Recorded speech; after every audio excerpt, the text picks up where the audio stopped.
Irjen Pol dalam kurung P Dr. Andes Haji Wahyu Adi, itu aja yang dimuat oleh KPU. Logika saya, berarti Bapak menilai bahwa selama ini birokrasi Ibu itu kan belum berjalan maksimal gitu Pak. Kan seperti itu Pak logikanya. Karena ini yang menjadi fokus Bapak. Tatanan birokrasi.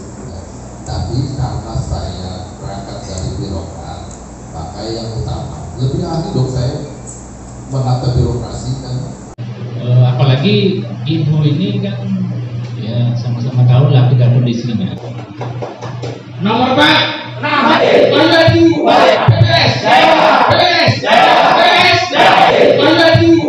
saya istri 1, anak 5 kan biar.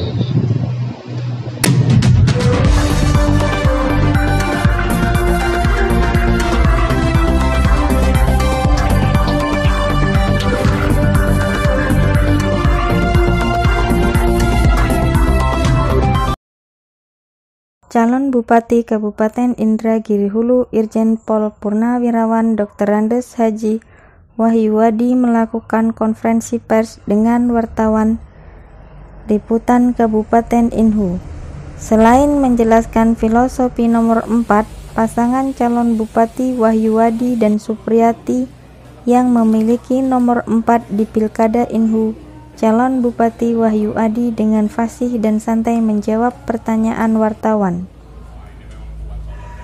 Menurut Wahyu Adi, nomor urut 4 yang diperoleh pasangan calon Bupati Wahyu Adi dan Supriyati sesuai dengan angka terakhir pendidikan Akademi Militer Wahyu Adi tahun 1984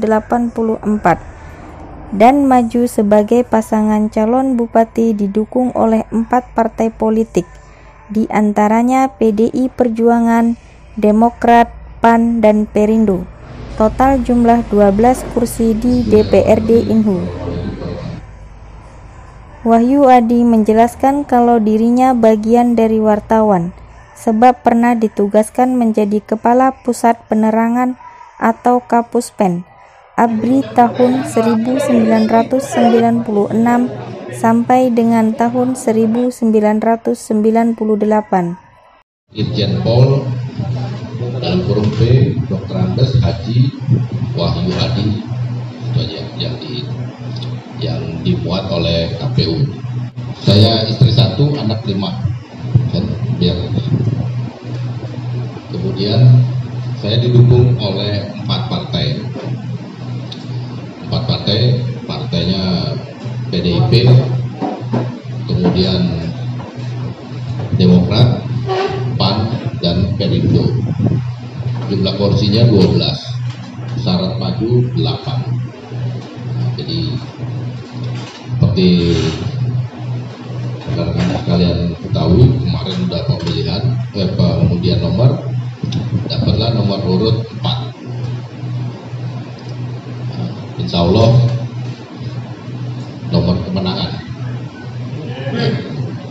Kemudian Wahyu Adi mempersilahkan wartawan menanyakan terkait yang ingin diketahui tentang dirinya dan Pilkada Inhu 2020 yang diikutinya. 5 wartawan pertama yang mengajukan pertanyaan kepada Wahyu Adi dijawab dengan tenang dan penuh keakraban. Pertama, Lamhot Manurung menyampaikan pertanyaan seperti kenapa mengambil jargon juara dan terdepan bersama Wahyu Adi Supriyati. Nah, yang ingin saya coba bertanya kepada Pak Bupati, BWS kan punya jargon juara dan terdepan, kira-kira gitu Pak ya. Nah, saya ingin tahu Pak Bupati, seperti apa cara Bapak mengimplementasikan ke masyarakat simbol atau jargon tadi, melihat kondisi Indonesia sekarang ini banyak problema di semua sektor, baik pendidikan, pembangunan infrastruktur, kesehatan, dan hal lainnya. Nah, seperti apa implementasi Bapak mensinkronkan atau ingin membuktikan jargon Bapak terhadap situasi Inhu saat ini? Terima kasih Pak Bupati. Kemudian Kusdianto menanyakan agar calon bupati mengajak wartawan lebih bersemangat serta dalam suasana jumpa pers, Wahyu Adi mengajak wartawan yang hadir untuk bersama-sama menyuarakan yel-yel Wahyu Adi Supriyati dipandu oleh Ketua Relawan BWS Miswanto. Namun sebelumnya, Kusdianto menanyakan apa motivasi Wahyu Adi menjadi Bupati Inhu. Saya ingin bertanya, motivasi Bapak maju pilkada Inhu apa? Ini mungkin satu ini Pak yang sama saya mungkin nanti bisa kami sampaikan ke masyarakat. Kemudian pertanyaan ketiga disampaikan oleh Jason Sandroman, wartawan Gatra, menanyakan visi dan misi Wahyu Adi menjadi Bupati di Inhu. Cuman masih ada stigma-stigma di masyarakat tuh, mohon maaf Pak sebelumnya, yang mengatakan seperti ini. Ini siapa sih kok datang ke sini kan begitu nih Pak. Jadi belum ada penjelasan barangkali dari Bapak tuh seperti apa sih visi misinya atau bagaimana, apa sih kenapa, apa tujuan saya itu pulang kampung, saya itu mau jadi calon bupati ya. Amin, jika terpilih ini loh yang saya benahi seperti itu gitu Pak. Cukup, terima kasih Pak. 3 penanya pertama dijawab sekaligus oleh Wahyu Adi. Pak Maduro, kenapa waktu itu jorgannya? Makanya saya ada juara dan terdepan. Kalau ditanya juara apa, kita lihat saja dari partai, dari 11 partai pengusung saya dapat 4. Udah kita buktikan nih sudah juara, dia nggak? Dari 11 kandidat yang lain cuma 2, paling banyak 3, saya sudah 4. Dari warna, ya kan? Warna partai yang ada, saya sudah punya 4. Kandidat yang lain gelarnya saya juara juga. 5 juga kandidat saya, tambah Haji 1 jadi 6 kalau gelarnya. Kalau orang Batak tambah lagi, saya Pariban Batak karena kakak ipar saya ini orang Batak. Boru Utahayan. Jadi saya kan Pariban Batak kalau tambah tapi itu. Kenapa kita mau, kalau sudah sekarang kan tahu kan kondisi sekarang, maka harus diberi motivasi, kita harus juara. Paham kan maksudnya? Itu yang harus dikejar sama anak-anak kita. Itu yang harus dikejar anak-anak kita. Kita sudah tertinggal, mari kita jadi juara. Itu yang memberikan motivasi dari sini. Marilah kita, masing-masing kan punya tagline, punya jorgan masing-masing. Itulah saya memberi semangat supaya kita Inhu ini jadi juara. Juara bidang pendidikan, juara bidang kesehatan, infrastruktur, ekonomi, perekonomian. Contohnya perekonomian. Kita punya 100 Indomaret kira-kira lebih. Tapi bisa kita lihat, ada nggak produk Inhu yang ada di Indomaret kita?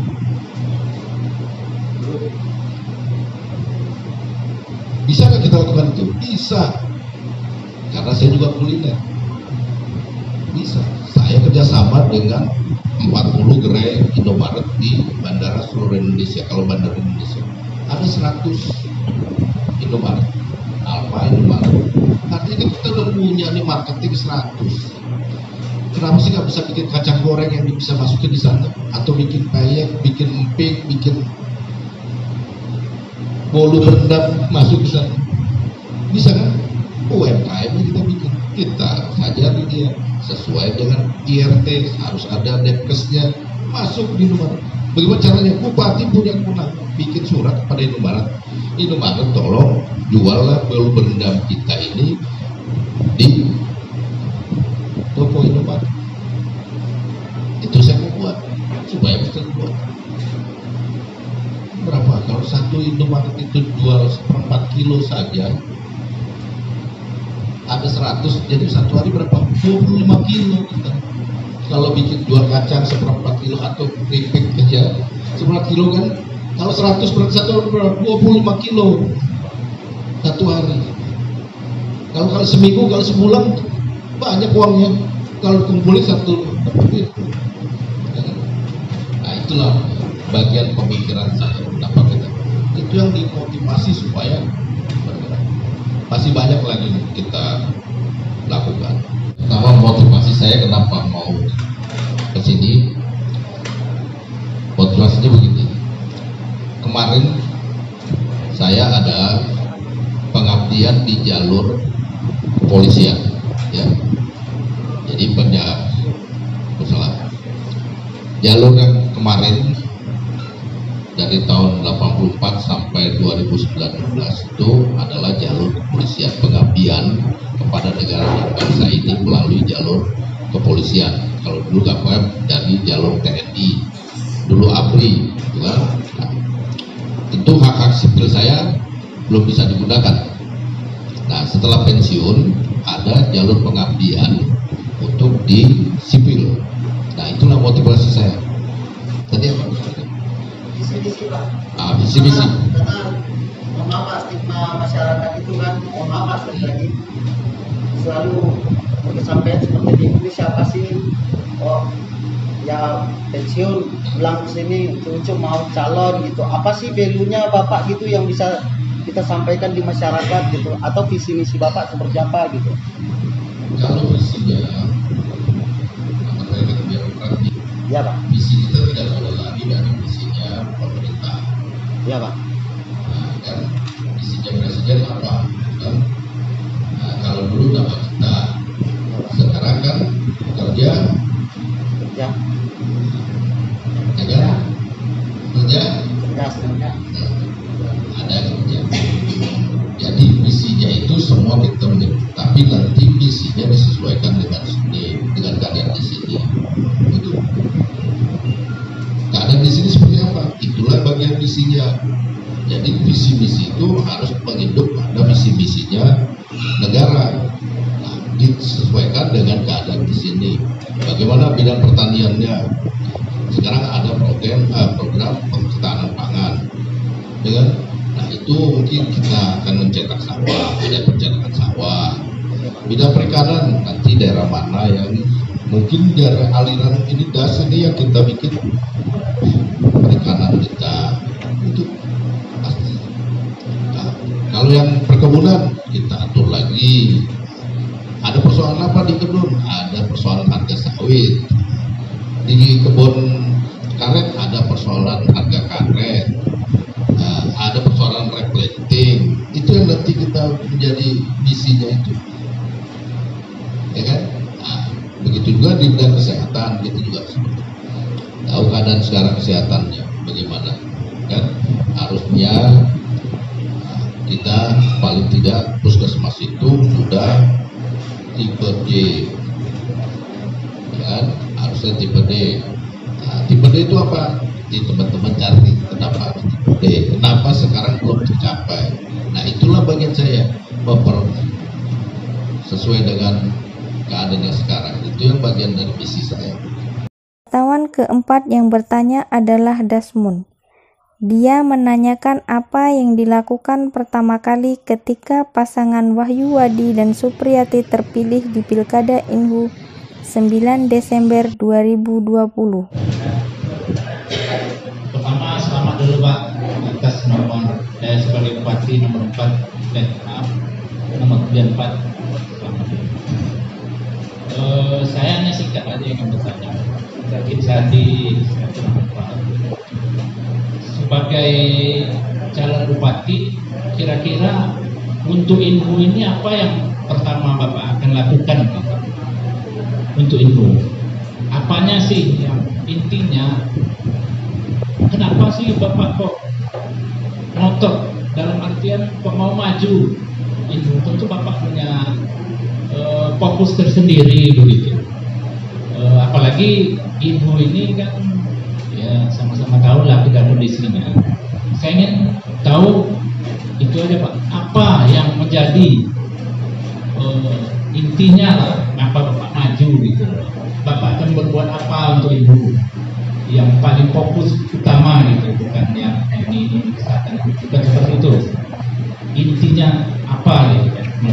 dilakukan perbaikan tatanan birokrasi, kata Wahyu Adi, bukan berarti tatanan birokrasi yang ada saat ini buruk dan bobrok.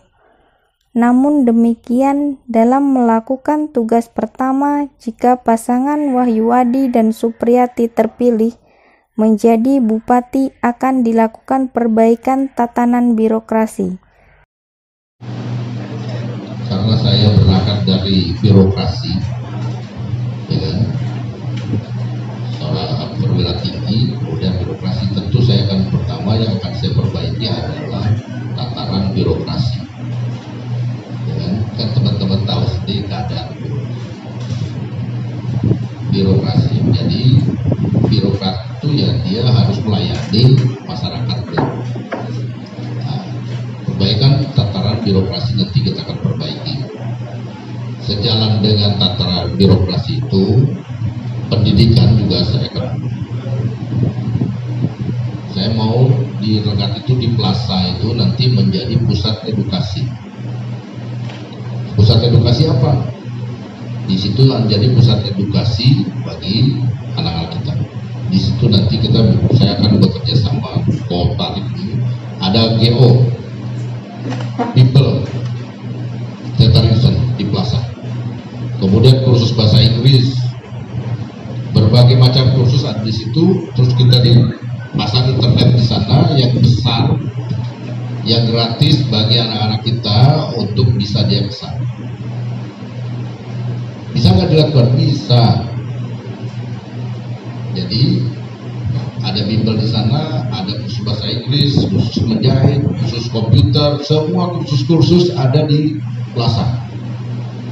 Itu menjadi pusat edukasi. Jadi, nanti kita lakukan itu, sehingga pendidikan ini kita akan merubah. Saya ingin tahu lebih jauh, Pak. Logika saya, Bapak menilai bahwa selama ini birokrasi Ibu itu kan belum berjalan maksimal gitu, Pak. Kan seperti itu, Pak, logikanya. Karena ini yang menjadi fokus Bapak, tatanan birokrasi. Nah, kemudian apa yang akan Bapak lakukan untuk dalam artian membenahi birokrasi ini nanti, yang paling fokus Bapak lakukan? Saya kan baru penilaian ya, tadi seperti penilaian itu. Tapi tanya, apa yang saya mau lakukan? Saya tidak memberi penilaian terhadap birokrasi yang sudah ada. Tapi karena saya berangkat dari birokrat, maka yang utama, lebih ahli dong saya menata birokrasi kan. Di samping dilakukan peningkatan mutu pendidikan, kesehatan, dan infrastruktur. Pertanyaan kelima, wartawan terakhir yang menanya kepada calon Bupati Wahyu Adi adalah Kasmedi dari Riau Pos. Dia menjelaskan tidak bertanya dan juga tidak untuk dapat penilaian. Namun dirinya mau mendengar penjelasan Wahyu Adi sebagai calon bupati terhadap kondisi Inhu sejak tahun 1984. Sebab tahun 1084 Wahyu Adi menjadi Katsatreskrim di Polres Inhu. Assalamualaikum warahmatullahi wabarakatuh. Perkenalkan, nama saya Kasmedi. Sehari-hari di Riau Pos, Pak. Riau Pos, grupnya Jawa Pos juga. Kami mengucapkan terima kasih dulu kepada Pak Bupati sudah mau menerima kami di sini dalam berbagi apa yang akan dilakukan ke depan, apalagi pada tahun tadi sangat mendasar sekali untuk kemajuan daerah ini. Saya tidak bertanya dan tidak juga minta penilaian dari Bapak. Saya ingin cuman seperti apa Bapak melihat Inhu ini, karena Bapak sejak tahun 1184 sudah mengenal Inhu. Jadi Bapak melihatnya seperti apa Inhu itu sejak tahun 1984 sampai sekarang. mungkin nanti kesimpulannya seperti ini juga. Dasar itu juga lah mungkin Bapak ingin maju sebagai bupati di Kabupaten Indragiri. Jadi kalau bisa seperti apa Bapak menilai ini, Bapak melihat Kabupaten Indragiri ini. Itu aja. Saya rasa. Terima kasih. Assalamualaikum warahmatullahi wabarakatuh. Jadi kalau saya lihat ya, saya anggota Polri kan, kalau di tempat-tempat lain, tapi saya begitu lihat sih dari tahun 84 sampai dengan 2019 itu berarti ada 34 tahun. 34 tahun saya mengabdi di kepolisian. Kita bisa hitung berapa banyak anak-anak kita yang jadi akpol dari ini atau yang pangkat perwira saja, kedua menengah. Kalau perwira tinggi itu belum ada lagi. Adik-adik di bawah saya juga yang artinya masuknya dari info ini nggak ada. Nah, mungkin itu juga yang bisa saya bangun. Bagaimana saya akan mempersiapkan kesiapan fisik mereka. Saya rencananya memang nanti tiap hari Sabtu Minggu di semua lapangan olahraga kecamatan, gor atau stadion, ya, lapangan olahraga. Sabtu Minggu saya mau ada pelatihan untuk anak-anak kita yang kelas 2, kelas 3 SMA yang mau masuk jadi polisi, mau jadi tentara, mau jadi SPPDN, pokoknya sekolah-sekolah yang kedinasan. Sabtu Minggu kita akan latih fisik. Ya, kita latih fisik supaya kita panggil nanti pelatihnya, kita panggil. Kalau fisiknya umpama 3 bulan, 4 bulan sudah terbentuk, baru kita latih ya mengenai akademis. Itu yang akan saya persiapkan supaya kita punya generasi berikutnya. Supaya juga kita siapkan itu. Nah, tapi tanggung jawab masyarakatnya, orang bapak ibu bapaknya menjaga kesehatan mereka. Fisik lah, kalau dan Sabtu Minggu aja cukup. Tiap Sabtu Minggu dia latihan 3 bulan badan jadi sesuai dengan untuk kepentingan kalau dia mau masuk pendidikan seperti itu. Sama yang mau jadi STPDN juga seperti itu, dibentuk fisik karena tesnya juga akan sama. Nah, itulah kira-kira ya. Ya itu aja dulu kan supaya penasaran. Iya kan?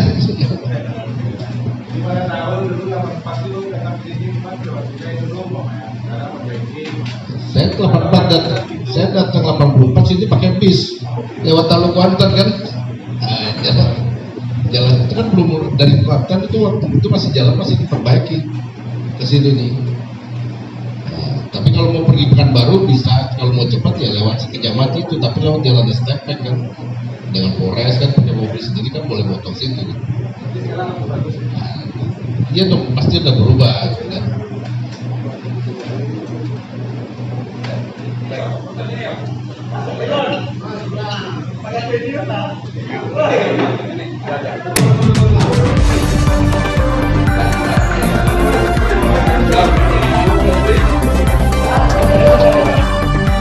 Ini awal. Jadi kalau sudah kena, kalau ada unek-unek yang belum jelas, mungkin bisa kita komunikasikan di luar ini. Karena kita dihukum waktu.